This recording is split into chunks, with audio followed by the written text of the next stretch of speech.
Welcome back. Time to buckle down to a discussion as we had promised earlier, and it's promising to be a very engaging, interesting discussion regarding the intergenerational national conclave that was a germinal idea of the late right Honorable Raila Odinga. Is it a providential time that we should be holding this particular conversation, looking at where the country is right now? Because he said and warned that failure to address public anger could have serious consequences. Do we find it to be very palpable right now, the anger regarding the cost of living in the country as it is right now?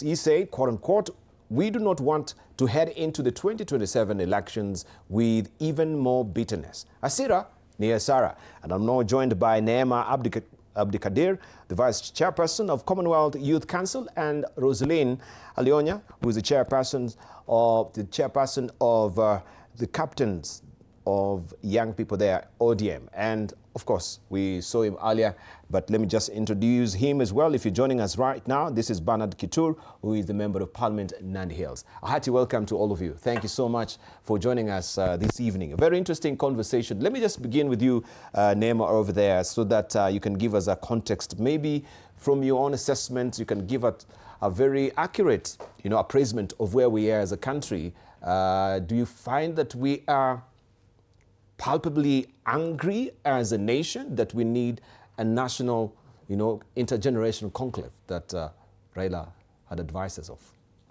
Well, thank you so much for having me here. Of course, as like any other countries, we have problems across Africa and the whole world, but we cannot always be focused on, what the government is not doing or the problems we have, and forget to, remember what the government is doing actually and the things that the president has done for the country. So I feel like it's important to have this dialogue to create a greater understanding between, there's a big gap between people and the government, and I think it's important to have that conversation. Raila left us in a state where, people were really eagerly waiting for this dialogue to take off. And right now, as you can see, the opposition we have is not the opposition of before. Raila Odinga, the late, has always put his interests aside and has always put forward Kenya. And this is the spirit we want in the opposition that is right now there.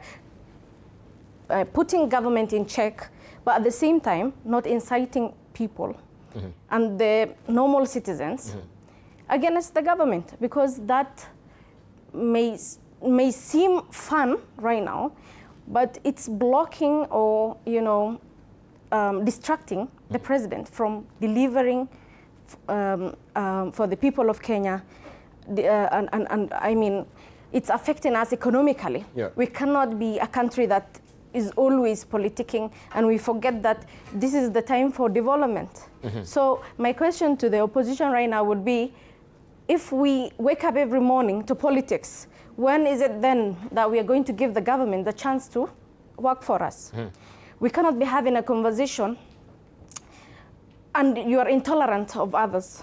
This is a very democratic country, and I want to be in a country where my opinion matter as the opinion of Wiper or ODM or DCP. But what we are seeing right now is an opposition that is tribal, an opposition that is every day waking up to insult the sitting president of the Republic of Kenya, an opposition that wants or, favors some regions more than the rest. But they will argue that, the center is not really speaking to the periphery as it is, even the youthful voices there in this country, that they are not really reaching the realities on the ground, the employment that is there. Many of them are graduates right now, but they don't have any facility where they can actually advance, their lives have a family as it stands right now, yet we have so many projects that are being launched that is not really meeting also the realities on the ground of the needs of the young people. Just because it's not your turn doesn't mean it's not actually happening. And I would say right now, only the affordable housing that the president has been doing has employed more than 300,000 young people, engineers, architects, you understand? So you cannot be saying that, oh, of course we have problems. Unemployment is there. All right. It's a problem that has been there. Okay. And I have not seen, I might be a young person, I'm a Gen Z, but according to the history of Kenya, there has never been a day where government was clapped for. Opposition always criticizes. And there is no good president until the president leaves office. Is when now they'll actually be hailing, his successes. Apparently, right. Okay. Back in the days, Kibaki was one of the worst presidents at that time. But right now, every Kenyan is celebrating Kibaki as a good president. Uhuru Kenyatta, was part of the bad system that we have today. The system of Majambazi, as they call it. The system of Majambazi. and I can tell you for sure, the port being taken to Naivasha and the people of Mombasa losing a lot of jobs, the Somalis being taken to Kasarani the other time when Uhuru was the president, the sidelining of his deputy president and humiliation of the current president at that moment, all of this happened under Uhuru Kenyatta. What then changed that the Uhuru Kenyatta is now the king who is seen as a hero? All right. So I'm sure Kenyans will one day wake up and say, oh, Ruto was a good president. But today, because of the differences they have, they wouldn't really acknowledge the millions of farmers who have gotten the fertilizer subsidy, the revival of the sugar industry, whatever that the president has done, the housing project, all of this are not seen. Okay. Yeah, the partnerships that he has been doing. The opposition the other day have been seen complaining about the coffee. Hang on. Yeah, we'll come back to you. I think you're fired up on all senators, which is good. Yeah. And we want to not just rope in Rosalina as well on this conversation, hearing just what Nema is talking about.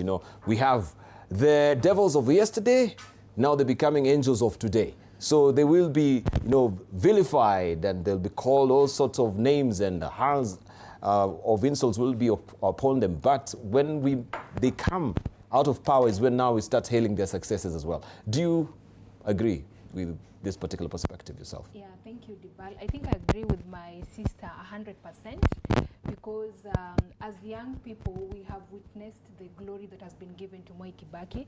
I think when Mwai Kibaki was transitioning into presidency, at that time I was a toddler, but I remember even my parents were so bitter with him at that time, and they quickly wanted to remove him from office and maybe bring a younger person, because Uhuru Kenyatta seemed younger at that time. But yeah, I just want to cut you short a bit so that your mic is crackling on my ear a bit, so I'll get that sorted out. Just hang on, don't lose your track of thought. Let me just rope in Mheshimiwa just to give us a sense of what you're hearing. Do you think, from your own assessment, we need the national conclave right now? On the introduction, I think, and of course for this conversation that we're having today, I think it's important also to let you know that about 3 weeks ago or a month ago, I was made the chairperson of the Constitutional Implementation and Oversight Committee in Parliament. That then such matters as these are well, within my purview.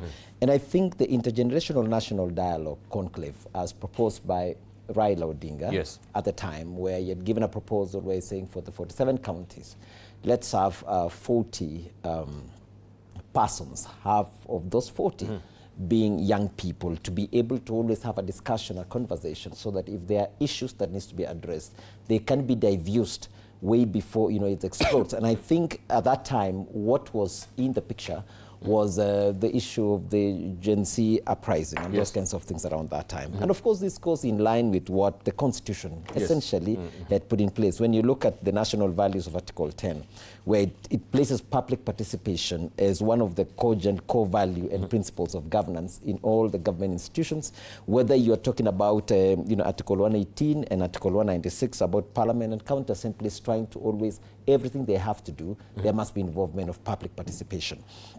So, and also hearing, the panelists here today, I'm very impressed to really hear the very fair mindedness of, we are similar, almost of same age, but slightly younger than me.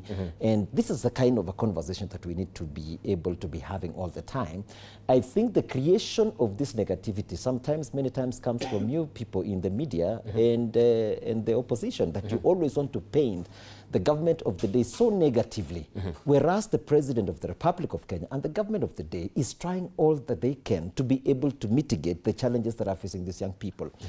You remember during the time of the Gen Z uprising, the President of the Republic of Kenya, William Samoei Ruto, went into the online media trying to look for the young people to hear, to have this discussion. So I think the leadership of the country has always to create a reach out to the people. Even sometimes when you see the president going to various parts of the country, visiting and engaging people. About 2-3 weeks ago, he was in my county and he had a one-on-one and hearing what people have to say. So that then when the decisions that are being made or the budget making process are being done or the policies that are being put in place are those that then you've heard what people are saying, what people want, what the young people want.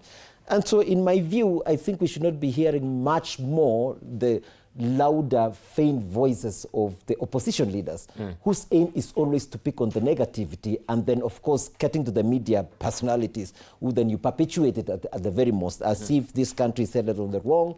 In my view, the public participation is enshrined in the Constitution, and this should be something that must be embraced all the time through creating whatever structures that have to be in. But I'm very excited today that the panelists that are here today are speaking the same language, that my thought process and myself, I am positioned in that, yes, in our country, it is important to have the engagements, the conclave of all the time talking, but let's also talk from the positivity with the intent that let's build a country that we all know is, we have a president that is willing to do it. The leadership is well aligned towards making sure that anything good happens in our country. And let's stop creating negativity all the time through we have conversations. Indeed. And of course, there is a very interesting editorial cartoon I think Stano has drawn. If my director may just pick it up, this is just giving us a sense of where the country is, looking at the political tone and tenor. And you can see there that is the church, and you have the laity who also are shocked by what is happening. As you can see it, the politicians, politicians A, or politician A and politician B, and they're exchanging words, expletives, and they're given that a very sanctimonious, so to speak, place where we should be having reverence and fear of the Lord. Shame on you, illiterate leader, bloody thief, I hate you. Praise the Lord also will come along the way, when you are actually tripping off all this manner of expletives from your tongue. Just looking at this editorial cartoon and where we are at and where the president has been with the deputy president, I wonder what the young people are thinking. Right now that we have Rosalind, I think your mic now is set, you're good to go. I know you wanted to continue with that particular conversation. You can pick up on this, then we can gravitate to that particular earlier conversation in light of the conclave that you think, from your own assessment, is if it's providential. Thank you. From what we have seen on the cartoon, it is clear that the church has a role in trying to ensure that all the politicians tone down their harsh, terminologies towards one another. However, I was ashamed today because I was watching Rigathi Gachagua earlier before I came here, and he was asked whether he regrets saying the things he said to the president that ignited all the harsh, arguments in Nyanza, and he said he does not regret. And I felt so ashamed as a young person because I've been out here even telling my president that, look, I might vote for you in 2027, but I wouldn't want you to go down or to go low to where Rigathi Gachagua is. So it becomes even very difficult for you to now tell government that the government side that you need to tone down your language when the opposition leader has been asked today whether he regrets, and he said no. And when he was asked that why he also feels the president didn't deserve to do it, he said the president is a statesperson, and for him he's not a statesperson, so he can say whatever he has to say. So you know, Dibali, you need to remember that in 2024 we were on the streets. I was personally there. I lost a few of my friends. But there's a time it reached where we started putting people in the caskets. And of course, the whole society started saying, no, in as much as you don't like the president, that is not the direction you take. So if it reaches such a moment and we see both the two sides are, you know, going very harsh on one another, and nobody wants to take the initiative of knowing that, you know, whatever you are saying will in one way or another affect us, not just us, even our sisters, our younger sisters that are in school, you know, because if you have to wake up and start, you know, imitating the president, that sijui masikio yake inakaaje, we have even seen some of the youthful leaders from DCP who are on TV today saying that the president could be suffering from a sickness. It really disheartens me as a young person, because we should be debating on issues, yeah? We should be asking ourselves, the president has gone to Nyanza for the 5 days. What has he taken there? What is it of value to the people of Nyanza? What should the people of Nyanza ask more from the president? But that is not the discussion we are having. In fact, we have actually narrowed down, and this was the strategy of the people in opposition, to ensure that all the development records that the president took to our region are not aired on any media. And truth to it, the media has focused more on the rhetoric insults, and because that is what it will sell, that is what the public has consumed. People have not been told that there has been, you know, development of their SAT, there has been, you know, the opening of the SGR to the Malaba region. Like, we have had very many development. There's even a school that has never even seen an MP go to the environment, where the president, Usenge High School, I think, where the president went there, listened to what they were saying, tried to offer solutions to some of their issues. It is not even a national school, it is just a school in the village. But now, because the strategy of the opposition was to ensure that the Nyanza region continues to hate the president on the basis of ethnic and the ethnic tribalism that they're trying to show us, the media has focused so much on the insults that I am so much pained that my community, you know, the people who are always on social media, do not know what the president took to us in Western Kenya. And I am more ashamed of my people, someone like Ososi and even Sifuna. You know, Sifuna even said these are shiny things, and then we ask, what are the dull things that you're even offering us for us to compare? There's nothing. The president has brought the railway network and the road network. Can't you appreciate? Yeah, and to some extent, I feel like the Luya leaders that you have elected into parliament and also the Senate are so happy when our regions in Western Kenya remain poor, when our children remain poor without going to school, that they cannot even take advantage of the initiative that the president is trying to do, so that we as a community of maybe Bungoma, we can also grow to a level to where Thika is. Thika has grown because of the road network that is there. If had it not been for the road network that was done by the leaders by then in Thika, Thika would probably not be a town that we talk about today. But rather than the leaders appreciating, even though there are challenges, yeah, you can't say that the president has done everything perfectly.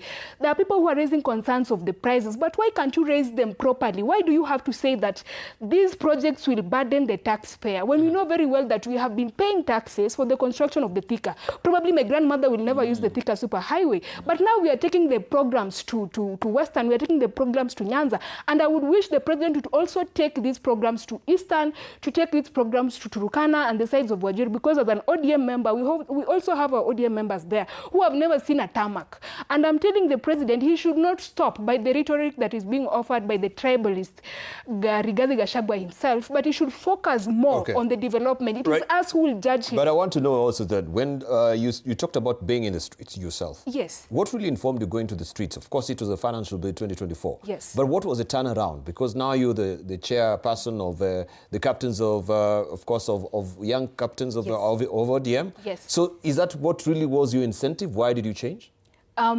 Personally, I want just to know the turnaround. You went to the streets now. Yes. You're speaking a different language. We went to the streets because of the finance bill, the cost of living. We went to the streets because of some of the cabinet secretaries that we didn't like how they carried themselves.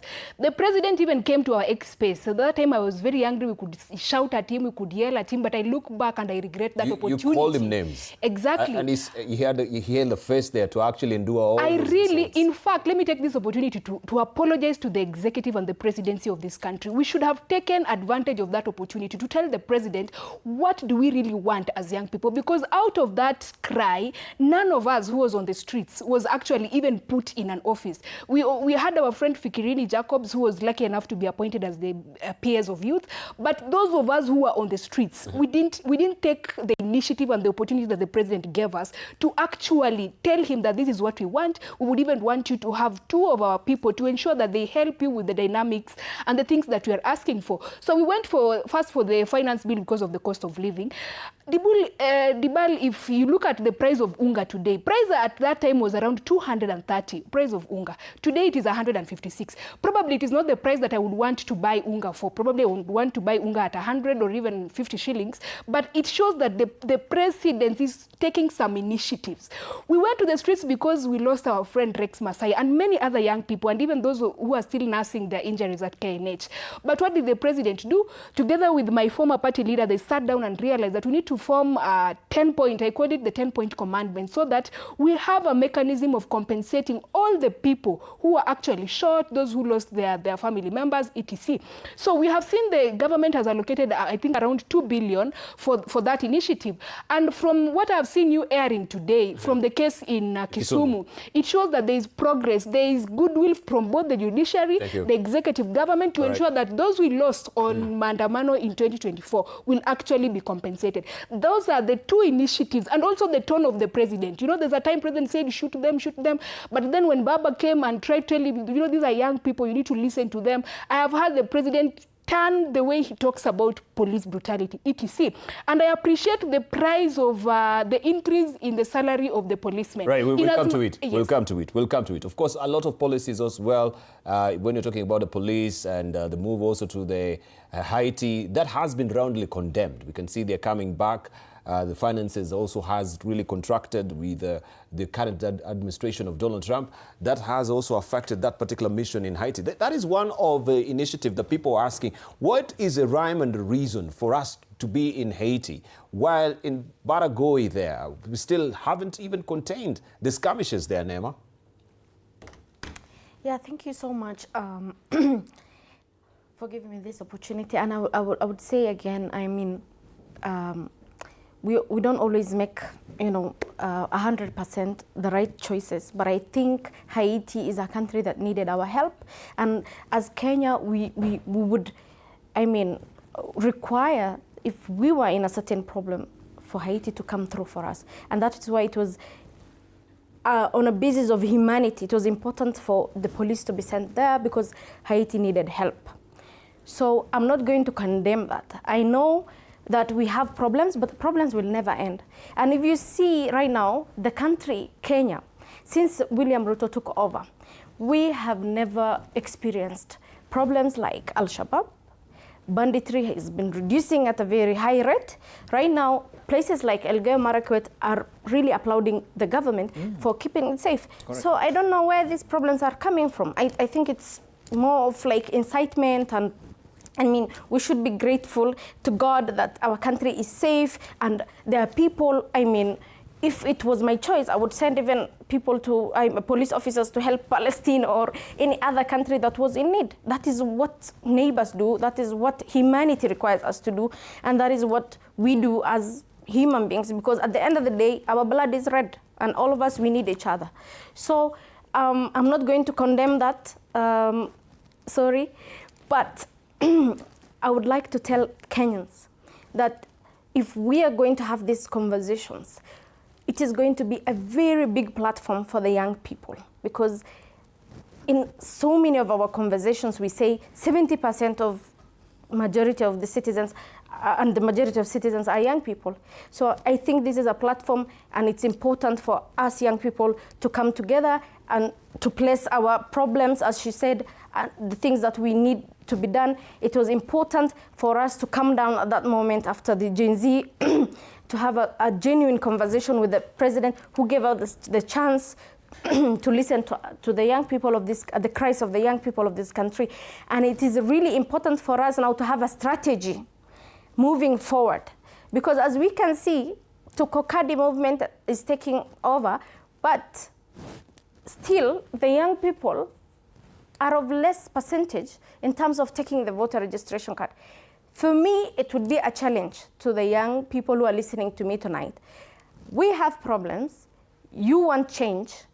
You have the solution. Where is your card? I mean, it was as simple as 2 years ago, the president was insisting that, listen, you guys take your voter's card. And that is why I feel like this project of Tukokadi was a move that was, I mean, a move or something that has really interested us after the president insisted, you guys take your card, vote. Take your card, vote. All these problems, we can have solutions to it. But the solution is your voter registration card. If you feel William Ruto is not doing justice to the police officers who are going to Haiti, or he's not doing what he was required to do, take your vote and vote for someone else, if that's what is required for a change. Okay. But I'm sure, again, we are all about kelele online. Why are we not, transforming that or translating it into action right, on the ground we as it should is? be an action-oriented team. You understand? Okay. But we are all talks. And the opposition of today are not a genuine opposition. Why? Because I have not seen any of their children on the street, but they always call us for mandamano. Yeah. Of course, they will castigate the housing because they will not stay there. But they live in Karen. They will argue and say, of course, even the former AG's son was abducted and, I mean, we don't know. We are not sure if that was staged. We are not sure. Let me ask you, he's on record. You've read his book, Fighting for Order, as well. He's been on television. We are not been sure on radio. And he has been very categorical that he went to state as the president himself had to call the head of NIS. I would say for the release of a son. Okay, look at, for example. So we cannot also be on this podium and just getting a megaphone and blowing all these ailing successes. For example, they are also the rough and the smooth that we talk about. Thank you, Debal. But for the intelligence that came out today is that the former minister might have been in his house while people thought he was really abducted and was really angry. Why would they abduct him? I mean, there was a legal way of solving this. But let me tell you something. Sometimes politicians stage these things just to incite the normal Kenyans. I don't want to use a different language. I mean, the normal Kenyans, those who don't understand what's really going on. But for us here, we are privy to information. We are educated and we are following back to back.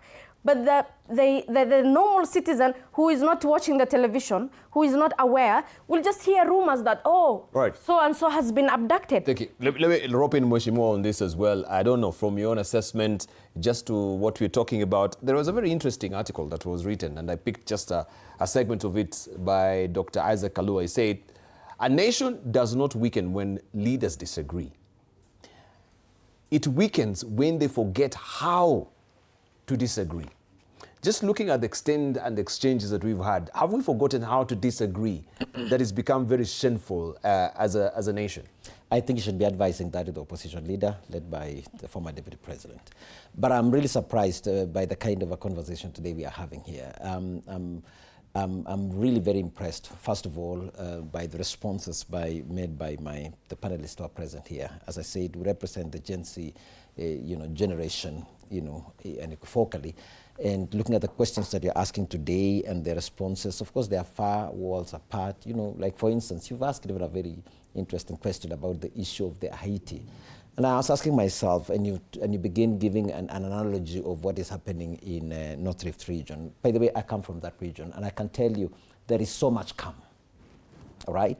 Far from what your imaginations are about anything negative about North Rift. There is a lot of peace. I was there about 3 days ago. I was in Tiati and on those two regions. And the place is extremely peaceful. Because of what? Because of the leadership, the cogent leadership of President William Samoei Ruto. The fact that the police officers were sent to Tiati, did not was sent to Haiti, did not in any way stop the government from also executing its mandate of bringing peace and bringing development, opening up schools, opening up roads, putting up so many things that has made the people in the places that had challenges of cattle rustling realize that cattle rustling is not something to be proud about, but focusing on development is. And thirdly, I still wanted to tell you that don't forget that this is the only government that has employed many police officers, many teachers. The employment space has been open so largely so that even the officers that went to Haiti is just a drop in an ocean. Finally, don't forget as well that the multinational security support mission that was happening in Haiti is because Kenya has positioned itself globally. Strategically. Yes, is one of the countries that can provide some of the best trained police officers. And by the way, they've done exemplary job. In fact, what I would have expected you, Dibal, to be saying is that we are celebrating today the Kenyans who've come back like heroes. They've been able to train police officers in Haiti. Haiti is back on its feet. And I liked what my sister Nima was saying here, that probably then we should even be sending more to other countries, the other regions or countries that are having challenges, still positioning Kenya as one of those supremo countries that help in terms of... That is a mission aborted because of funding. It is not really fully but they executed. did their job well. All right? They did their job well when they were there. We only, unfortunately, so sadly so, only lost 3 lives, very painfully so. But that tells you, the gangs that were in that place. I know you're trying to look out for everything negative, which I can assure you may not be. You will not be. And coming back now, and coming back to this, the question that you asked actually, let me tell you, at some point, chaff and wheat will separate itself. The goodwill of President William Ruto to do good for this country, at some point, in as much as you want to smear the President William Ruto, at some point, all the many young people, including all ourselves, will be able to only vote in a leader next year based on an agenda. Even some of these leaders that I've had them calling themselves that I am so and so, yani vote me because I'm so and so. That one will lose meaning. Kenyans right now are big dreamers. They want to drive this country even far much better than Singapore. President has said he's taking us to Singapore. He's created a dream and a plan. By the way, the 2024 agency uprising, because they were quite concerned about the issue of the taxes. And President, because he listens to the young people, has then created an innovative financing. You've had the many roads that are being opened, the many dams that will be opened, the many electricity and energy projects that are being opened. They are all being done through re-engineered financial processes. That then we are going to create so much load of money in our country and move the development in our country without necessarily having to tax Kenyans, but instead create development, increase the economy, and create job opportunities. So many job opportunities have been created to young people since that 2024, and some of the things that I know you may not want to hear, and the media, of the people of the media, and probably, of course, the opposition won't want to hear.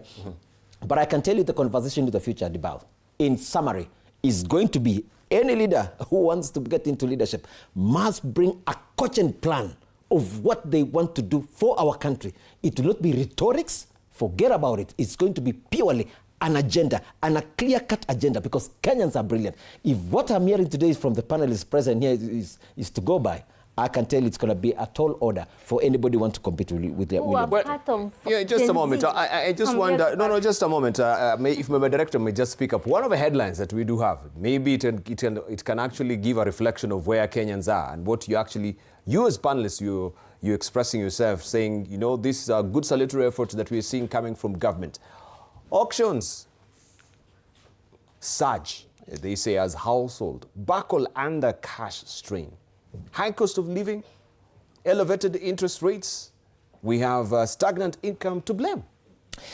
Dibal. What would you say? If you were saying, okay, Dibal, we should not roundly condemn what the government is doing. We've seen the splurge, the expenditure, the renovation of State House as it stands right now. Talking of the choppers, even that are being bought as it is right now, people preparing for elections. Yet Kenyans cannot afford the basic food. Dibal, let's go back to 2022. What was the price of unga? Because that is the basic food. Weren't people in the streets wearing the sufurias in their heads? But what did the government do? And thank God we got a lot of rains. What the government did is to subsidize fertilizer, which was very expensive. Look at the statistics. Look at the amount of food that we have right now in our country. All right? Look at all the sectors of agriculture, because that is one of the integral sector that determines inflation.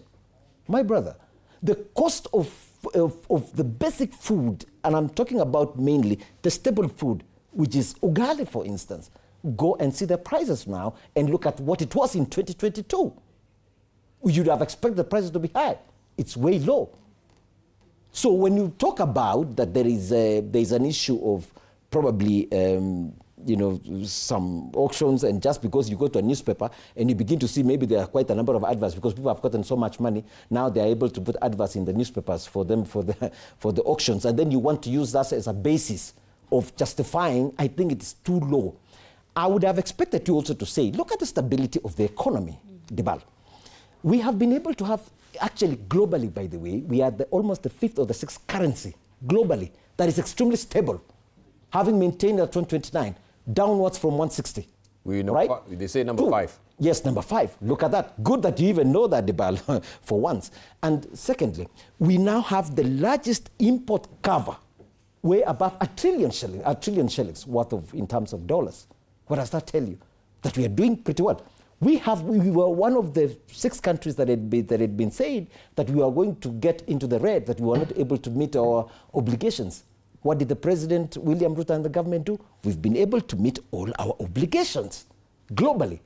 Look at the statistics of which country is the best in the world to be able to come and do business. Kenya has actually ranked among top 100 globally. I think we are number 37 or something like that. So in every sphere, in terms of economy, Dibal, we are doing exceptionally well. It's only that you want to always, when there's water in this class, 3/4 of it, you want to always look at the quarter that is empty. You don't have to appreciate that there is 3/4 water in the glass.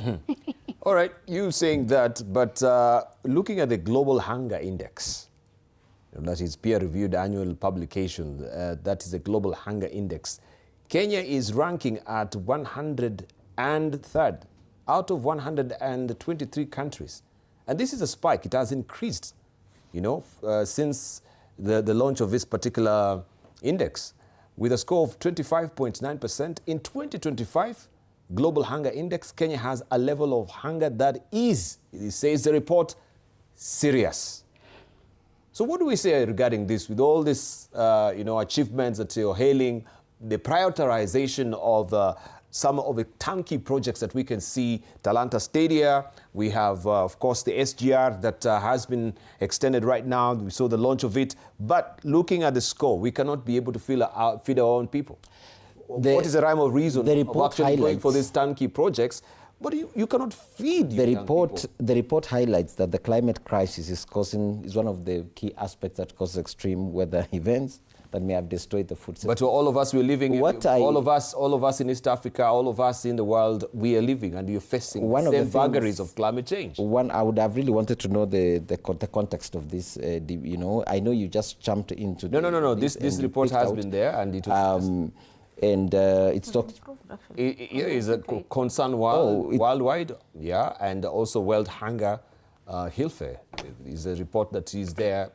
So you can actually look into it. So 103 and 123, I think then we are doing very, very badly in terms of But if you have we've gotten worse from where we were, according to the report. With a global stone, in 2025 was 18.3. It has barely improved from 19. So we're actually doing better. No. Where are you reading 2016 was 19. Yeah, no. Where are we reading for? No, we are doing what we are doing worse. Read the reports. So it's neither here nor there, Dibal. What I'm just talking about is, let's look at the statistics that actually is being done from, Kenya National Bureau of Statistics. It's clear that the cost of food basic food is actually slightly down. You very well know as well that when we got into the leadership, we were at 9.6% in terms of the inflation. That's fact. We are now oscillating between 4.5 and 3.8. Right? That is fact. Those are existing facts. So therefore, in my view, I think President William Ruto has been able, and of course, even the other day, we had a serious conversation about the issue of sugar. I was hosting the team from the sugar subsector, and it's very amazing that maybe in the next 3 years, we'll actually be a net exporter, something that has never been had. For all the many years, government has been injecting billions of shillings into the sugar subsector to be able to pay farmers. But because of the brilliant thinking, brilliant plans by President William Ruto, we have now been able to change that sector completely, to the point, at some point, that they paid even bonuses to farmers.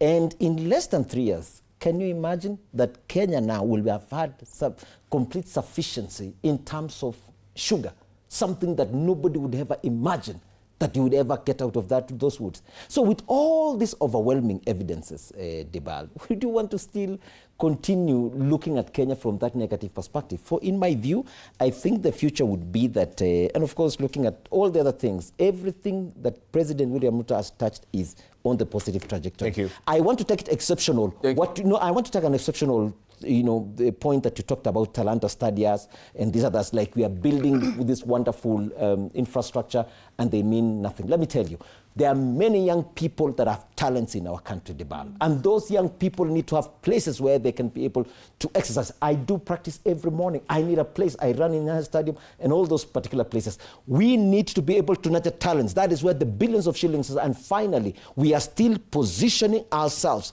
as Kenya as one of those places we can be able to host the biggest conferences and we can be able to host sports and competitions as we bring millions of dollars in our country. You remember even when you had the Chan thing, how much money, how many visitors were able to come to this country. We are changing the economy of Kenya.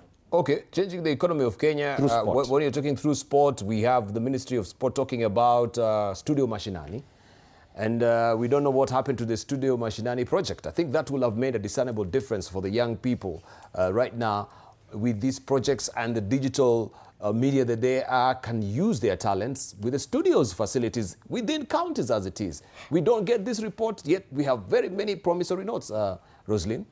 I think we need to appreciate where the government is doing right and also sometimes forgive the government to some extent or instances of natural calamities. Because when you talk about climate change, to be honest, nobody can really actually handle climate change. We have seen how Dubai, a very progressive city, has been affected by floods in some instances and we didn't expect it. So as a people, we should rather be telling the president that, look, if the meteorological department has told you that probably next year we'll be having drought from this period to this period, then how best would we advise? But on that same issue, because it is an issue that has actually touched, because I come from a county, an agricultural country, we must agree that as a country, in fact, as young people, we have not embraced agriculture. I remember when Ruto was actually coming in power, he focused so much on agriculture. He said we should actually subsidize production and not consumption. And if we took serious what he was trying to say, we could actually make progress. But most young people want to do a lot of digital jobs, which is good, but we should not forget that agriculture is also the backbone. If you look at that report that you're actually talking about, you look at countries like Uganda, countries like Rwanda are doing better. Of course, they have dictatorial types of government. I don't know if as a country we are ready for that. But if you have visited Uganda myself, they would rather farm and live in a very small house, but the farm is, if there are 3 acres, the farm is made up of maize plantation. So even as a country, even as young people, especially the Gen Zs, we should actually embrace smart farming for those who are living in urban centers and also come up with the initiatives or advices you can give the government, because you cannot only be complaining, and you know very well that probably next year we'll be having drought from this month to this month, and you're not offering solutions. Because if you look at counties like, let's say Machakos, they are sad counties, Machakos, Makueni, the Turkana, those sides, there are things that they can actually farm that are actually beneficial and more marketable in the market, but even the county governments themselves are not even venturing into it to ensure that in as much as we can't farm maize in a place like Makueni or Chui, you can plant something else. You can plant things like the machungwas, etc. So that you sell the machungwas to a county that is producing maize like Bungoma, and you get, this is something that Baba used to talk about, that one county, one product. If a county is good in producing the fruits, the other one is producing the cereals, you can be able to even trade amongst ourselves. So we cannot only blame these issues of the hunger index on the government itself, but as a society also. But the management of it, we have the National Water Harvesting and Storage Authority. Yes. Look at the expanse, and the cubic metric of water bodies that we do have that have been going to waste. not harvested. We don't get any progress report from this particular authority. We want then, why are the taxpayers really also funding this particular organization? Or Okay, thank you for that clarification. But also, you know, sometimes I feel like we blame the national government for things that even us, we can actually take accountability. Because if you're speaking of such a body, who is the person in charge of such a body? Why are we not asking that person? Where are the reports? But Dibal, another thing that I've understood with my fellow young people, it is very easy for me to go and see what Maverick Kaoko has written on Twitter than to actually check what those... There are some government agencies like the one you're mentioning. Probably it has a Facebook account, probably it has a Twitter account, but if you go to how people engage with that account, you actually get it is actually 2 likes or 3 likes. Even the meteorological department, had it not been for the floods in Nairobi, and even the floods we're having in Nairobi, if we had a better way of harvesting that water to help areas that actually don't have water, we would be far off. But so this is a poor communication that is coming from the authority. They need to like step up and assure Kenyans that, oh, all this water that you're seeing is not really going to waste. We are harvesting the water, and that's why we are taxpayers. We know we have value for our money at the end of the day. So, but we've never seen any report even, you know, being launched by the... I've never seen myself, so maybe I lack that facility and knowledge of whether you also have seen any report being launched by the National We cannot defend them on that because clearly there's no that's what I'm saying. Clear roadmap. But could be but we now need to individualize them. Like so and so, you are in charge of the water project. You are the county person. There are actually CECs of water programs in the counties. I mean, why do we never really narrow down to an individual? You know, because yes, we are giving them, and they get a lot of money. In fact, Dibal, if you look at even the reports that we get from the Auditor General, it is such departments within the county and even the national government where actually money is looted. But we never look at even the individuals who have sat there to actually see we allocated 2 billion to this program. How much was used? Like when the report comes out and says 5 billion has been lost, clearly just say Ruto must go. It has been lost from which department? And if we actually learned the culture of individualizing mistakes, so that if today Dibale get that you have actually looted money from this company, I don't have to actually go blaming the CEO of the company for your own lack of behavior and integrity. So if there are details of the people in charge of the department you're talking about, they are the people we should actually be calling out. And those departments actually have communication that, I don't know, they are called what? And most departments in these countries have employed a lot of people in communication sector, but they do not communicate even what the government is trying to do. So we cannot defend them on that. They need to up their game. All right, Dema, so do you know we as a country, we are listed as a water scarce country by the United Nations? Yes, I am aware. And allow me to before I get into that, allow me to comment on the issue of sports. There are a lot of young people who are talented, as Mheshimiwa has said. In Wajir, my neighbor was playing for Liverpool. He was a big guy. Now, yes, he was a footballer. He was playing for Liverpool. When was this? Some years back. Okay. He was this famous. His name is Moha. I can bring him here. And right now, because the northern people or counties like Elgeyo Marakwet or Wajir, Mandera have been, you know, reduced to thinking that their problems is fighting for water and grass, because we are at the end of the day wafugaji. Nomadic. Yeah. Talent is lost. There are so many young people who are talented. And the fact that sport is also business, sport is also a kind of employment. Right now, I can just imagine how many people would Moha be training to play football if we had a stadium in Wajir County or the northern part, which we have never had in the history of Kenya. And for the first time, William Samoei Ruto has brought a stadium in Wajir County. Right, but you governors in those regions as well, they've been called out. You know, the money that is expended there is disbursed there, is not expended well, you know.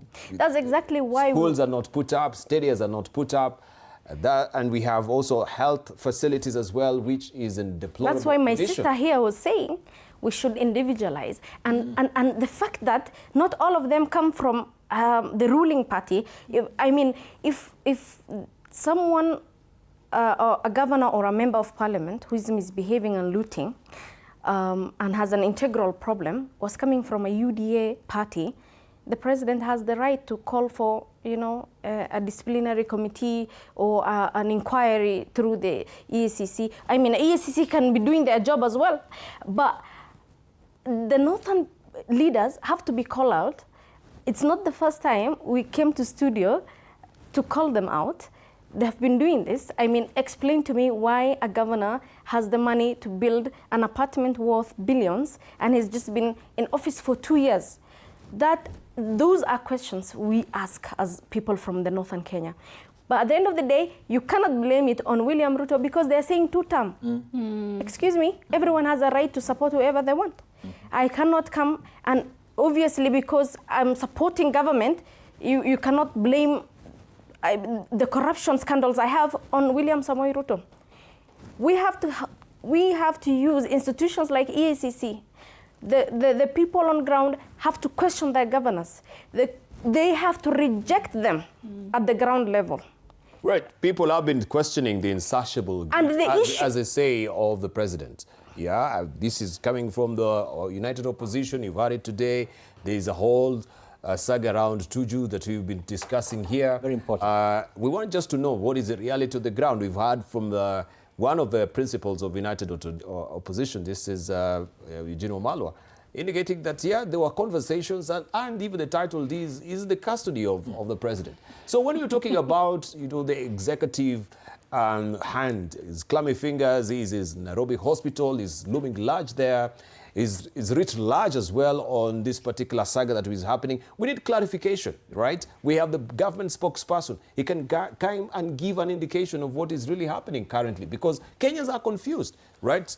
When we're going to the general election and yet he's really painted in a bad corner as a corrupt leader, he needs maybe to come out of the closet and, this is what the public is feeling. And that's what we're talking about here, that we should have a national conclave. Maybe we should have a national conversation as well. I don't know why you're shaking your head, Moshi. I'm very disgusted. You're disgusted, but I'm just conveying what he's standing in for opposition. This is the angst, and that explain to me. This is the angst and the palpable anger that we do have. Explain to me how, when I am in UDA, I'm painted as a bad leader, but as soon as I go to DCP, I'm as clean as a baby that was born last night. Explain to me how. The devil of yesterday, they've become the angels of today. Exactly. That's what I said. All right. Yeah, and that's how we treat even we as Kenyans, our leaders as well. Right. And so when the president comes out, yes, to defend himself from the insults, they have been insulting his family members, his wife, his kids, for so many years, and when he comes out to defend the projects that he has done, to defend his family as a man, to defend himself, because at the end of the day, he's a human being and he has feelings. He becomes unpresidential. He's bound up by the constitutional order as we know it. I mean, he's a figure of stability.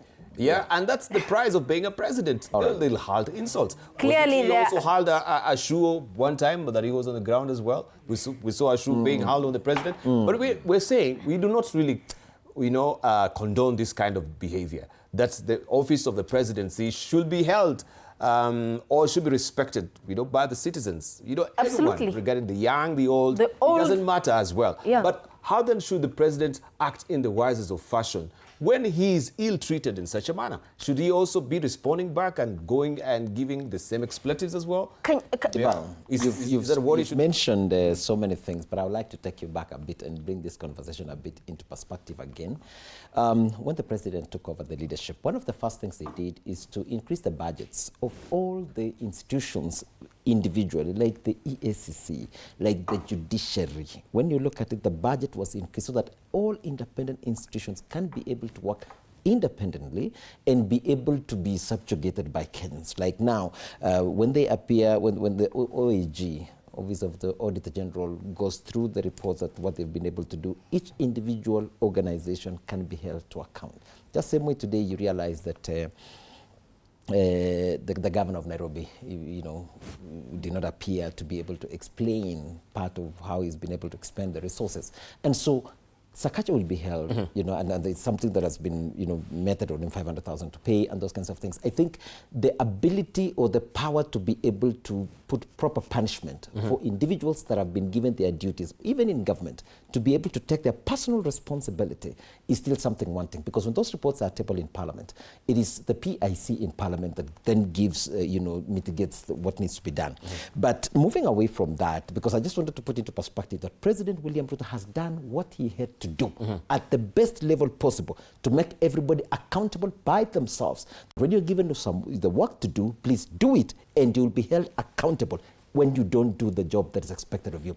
And for me to have heard that you now want us to have a national conclave, you want this government spokesman to come and explain to Kenyans the issue of the title deed you're talking about, the problems that Tuju, he has his own personal problems. This case of Tuju has been there for way too long. When you're talking about the issue of Nairobi Hospital, that is a matter that has been, Nairobi Hospital has had problems since 2016. It is not an issue that happened right now when President William Ruto is in power. It's only that probably because I heard of a name of someone who wanted to buy that property, has a name that relates to Kalenjin or comes from somewhere in the Rift Valley. Just because of that, then William Ruto's name has to come into play.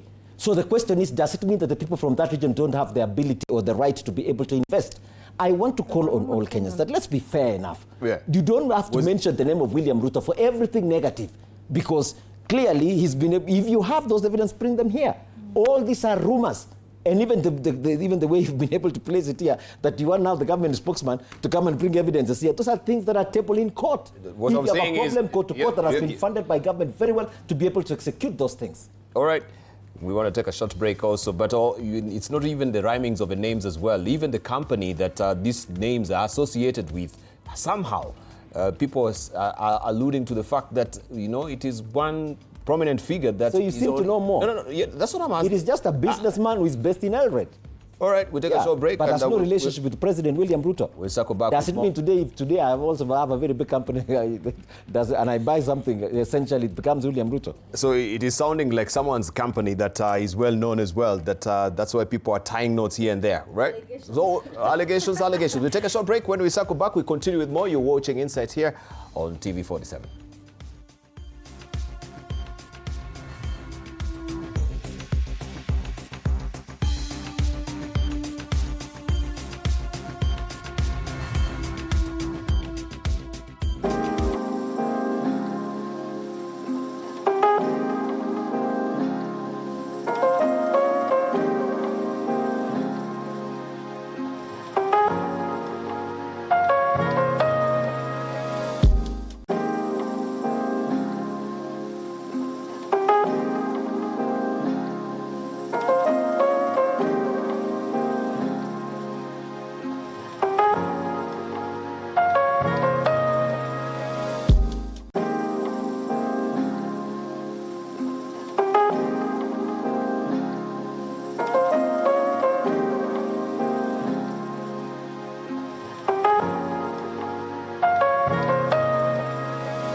All right, welcome back. You're watching The Insight here on TV47, continuing apace with our conversation on if Kenya needs that intergenerational conclave, the National Intergenerational Conclave that was a germinal idea of Right Honorable Raila Odinga. And I'm still holding court with Neema Abdikadir, who is the Vice Chairperson of a Commonwealth Young Council. And also we have Roslyn Alionya as well, who is the chairperson of Young Captains in ODM. And we have with us as well Bernard Kituru, who is a member of Parliament of Nandi Hills, a member also of the Communications, Innovation and Information Committee in the National Assembly. Before we took a short break, of course, we were looking very keenly, and we will gravitate into that. We want to now get into matters politics, that is party politics. But I'll be remiss if I don't also dial back the time machine and show you this interesting picture. And if you may look at, that is, of course, President Moi. They are strumming the guitar there. But do you know this fellow that is strumming the guitar with President Moi there? Right? You have no sorting idea? Let's try Neema. We begin with you. Can you tell us who that is? Does it look familiar? Yeah. It does look familiar? It does look familiar. And you remember that is a while back as well. This is in 1979. I bet you were not even born by then. Yeah. Yeah. Yeah, most of us were not there. Yeah. Someone is saying it's Gachagua. My director is saying, is that Gachagua? Rosalie, can you hazard a guess? Help us. Huh? Help us. You can't. So this is President Moi with the Let Kai Kilonzo. Yeah? In May 1979. All right, for well over a decade, his composition rocked the local record charts. His songs reigned over the Voice of Kenya, radio, jukeboxes, matatus, and homes. He was a household name when he died February 25th, 1987. I bet even some of us were not born here, right? It was a national loss for Kai, who sang mainly in Kiswahili, was among the very best Kenya has produced, and he's the one who sang Kenya Inchi, Kenya Inchi, how does it go? Na, na, na, na, na, da, da, da, da, da, da. Kenya Inchi yetu yetu ya kibinadamu. I don't know if that's the lyrics anyway. As a Gen Z, I'm floating. The Gen Z That's why we need the intergenerational dialogue to understand intergenerational dialogue so that you may understand, connect and memory as well. Yeah, my mom used to tell me they used to sing for Moi during those times. Somewhere in South B, I don't know. They used to go and sing as students, but I mean, I don't know that song. I'm plotting. Go and look it up in the YouTube. You can hear it there. That's Kai Kilonzo, rich seam of history as well. All right, let's just buckle down to party politics as it is right now. And I want just to begin with ODM, because ODM has been in the news lately. And you, as the chairperson of the Young Captains, there is such a wide faction, growing rift within your party as it stands right now. And I'm wondering, when it comes to the young people in the parties, UDA, ODM, and the special interest groups that you have been, assigned to, within the party structures, how do you find it that you can climb up or get that nomination ticket, aside from you being just sort of tokenism that is being used to mobilize people down on the ground as young people? And then you don't really grow in your party and have a formidable ticket to go and vie or be nominated. I think I am privileged to come from a party where the party leader was so intentional about motivating and empowering women.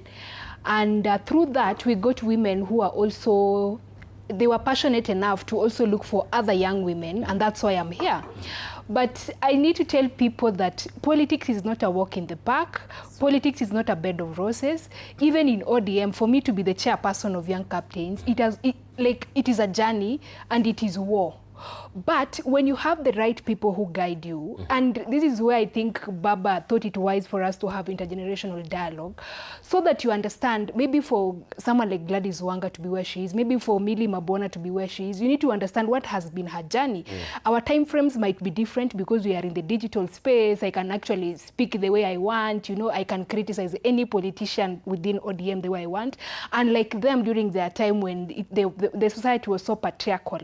But young people need to know that it is not going to be easy, regardless of who is even welcoming you to the party. Because I saw when DCP was being formed, you know, the party leader was out there telling young Gen Z, kuja, nitawapatia ticket, nini.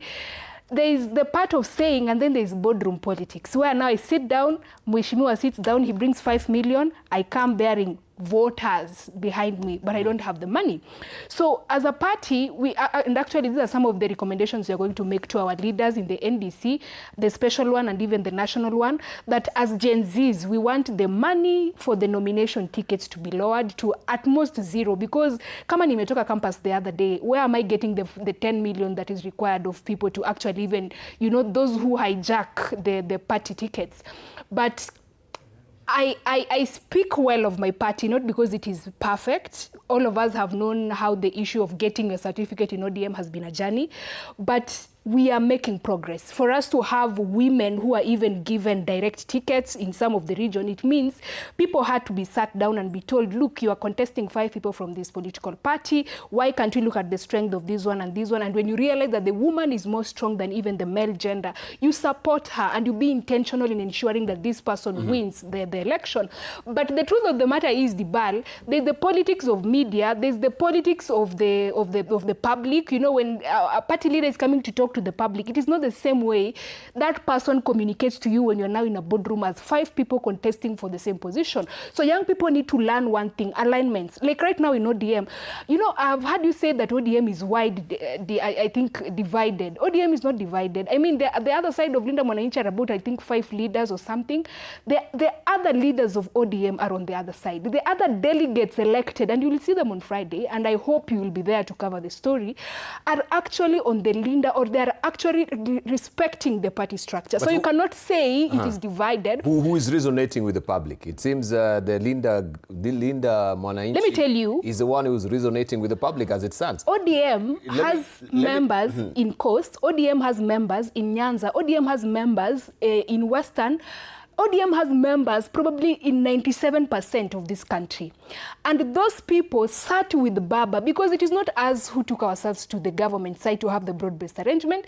They sat with him and they told him, look, we need to have roads in Nyanza. We have never had roads. We need to have electricity in places, the interior places of Kisii. We need to have education for the marginalized in the places of Turkana and the Narok sides.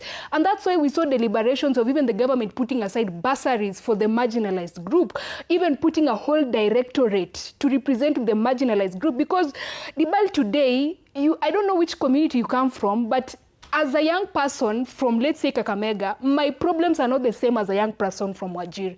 They are totally different and wide apart. But now BAMBA sat with these people and they told them, we have an opportunity for us to get development. And by the way, this broad-based government was not beyond 2027. It was for us to reach 2027 and sit down and say, look, we told the UDA side to ensure there's development across the country. Has it happened? We tick, or we fail to tick if it has not happened. And that is actually what we are living into. If you went to Nyanza today, 97% of the people living in Nyanza are supporting the broad-based government, not for anything else, for the development projects. They want roads, they want industries, etc. So when you say which side resonates with the public, you know, there's the way there's public on social media and there's public on the ground. Right. But Rosaline, I'm asking a very pointed question. Yes. Even you as the chairperson of the young captains, yes, right, as you call it within ODM, you want to tell me the young people, they're not rallying behind Sifuna as it is right now? Can you just give us a good indication of what is happening within your party in regard to this factionalism that is developing right now? I lead a group of almost 10,000 young captains from all across all the universities. And these are people who are resonating because when Linda Mwananchi, or I don't know how to call it, the Sifuna movement started, there's a way people were like, probably this could be the third wave. But along the way, when people realized that there is actually no direction, there are a few people who have started even, flocking aside and saying, okay, tell us, do you want to vie for Senate? Are you vying for presidency? And what are you offering away from what the current government is offering? I can tell you from within even the lobby group that I have of young captains, there are people who are now saying these are the people we can resonate with, young people. And you can't say that all the young people in the party are on the other side. There are people who resonate with them. But now they sat and realized, okay, we have done Sisi ndio Sifuna in Kitengela. What was the outcome of it? By the way, if you listened to it, there was nothing. Like, I would really appreciate if my former Secretary General would actually go to Kitengela and tell people, look, you have cried about injustice, you have cried about these issues. I am offering these away from what is being offered by the current government. And by the way, if he does not take care of the moment he has right now, he will regret it, and he will probably turn out to be people like Eugene Wamalwa, who only have the influence probably from their village, and they cannot even speak as national leaders. All right, Eugene is not here to defend himself. He has to utilize this opportunity. Let me tell you, I am one person who has been mentored by one Edwin Sifuna. But now, you have to sit down and analyze, okay, I'm following you to where? That is the only problem young people are having. Okay. Because you can't be mobilizing young people. And by the way, they mobilize young people to actually protest on the issues of Tuju. They mobilize young people to actually protest on the issue of Nairobi Hospital. Where did the young people protest? Look at the streets that happened in Nairobi University. There was... No. I think that was a misinformation that was It was not misinformation. Because whoever tweeted also just sent a notification. Yes, of course, I know there were clarification on, I think, water or something. But people are being lobbied actually to fight for these things without direction. And they're actually getting tired because you can't tell me to wake up one day to go and fight for what Tuju took, I think, 9 years ago, and he has failed to pay. I think we have no credible, substantive, We will substantiate very soon. Facts on that. So young people will come out to how they are being misused by the youthful leader. Right. Let's hear from Nema as well on this. I wonder, are you also affiliated with any party as it stands? Because you're in the vice chair of a youth council, so that it can be a very, very ticklish position to be. Yeah. Or maybe you just want to leave it under wraps as it is right now.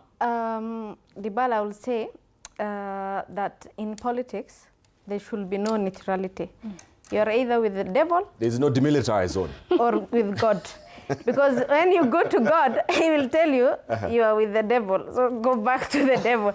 And when you go to the devil, when you go to God, he will tell you, he will chase you away. And when you go to the devil, he'll say, I thought you were with God. Then God puts you in the deepest hellfire.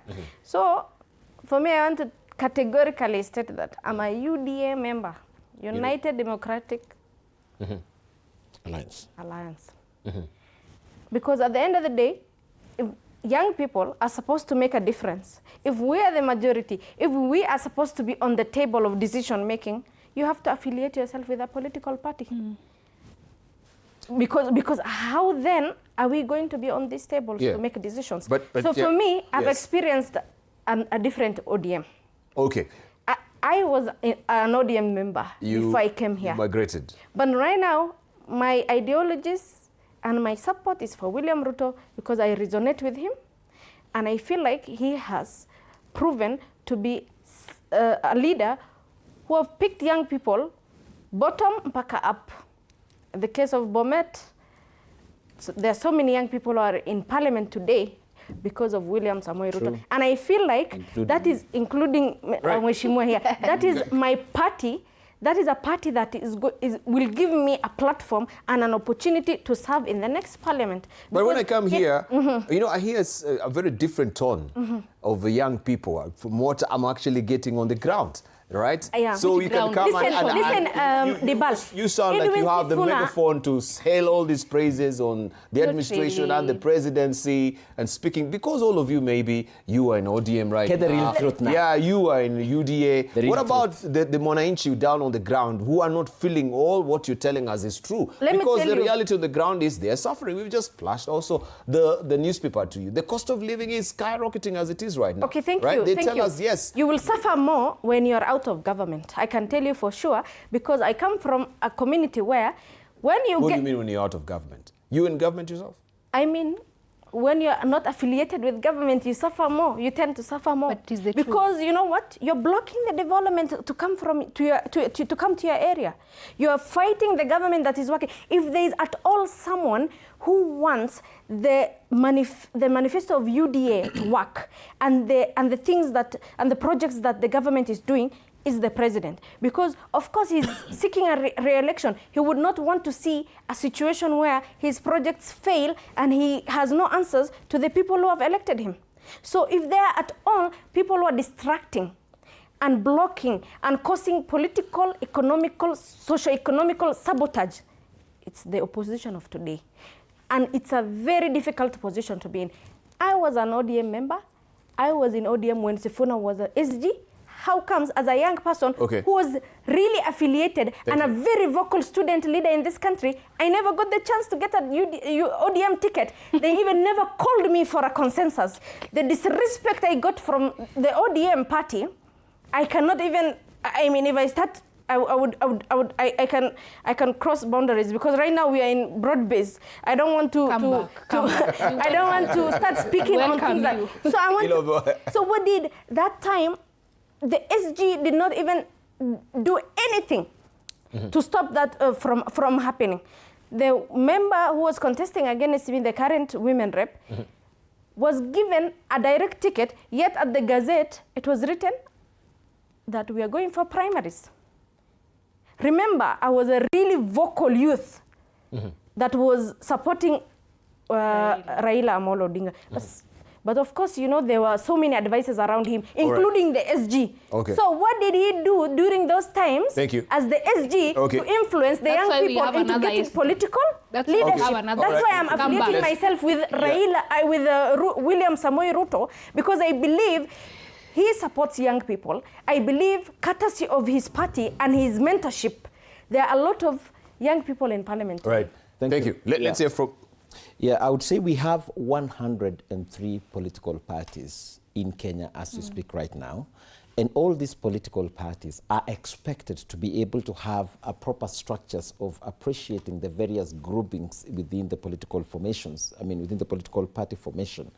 And expect also that there are going to be dynamics, even as we head into the near future. The vocal voices you're hearing today here will make even those who are sitting on those tables with big positions to now begin to adjusting their seats, because the force of the young people is undeniable. The next parliament that is going to come, and I can assure you the ball, will be one that will be run by young people. I have been mentored as a young person to be in the position where I am. Of course, by President William Ruto, there's no denial about that reality. But what I would say is that the various political parties, and I know there's going to be so much discussions, and appreciating the fact that the internet is taking its speed, I can give you an assurance.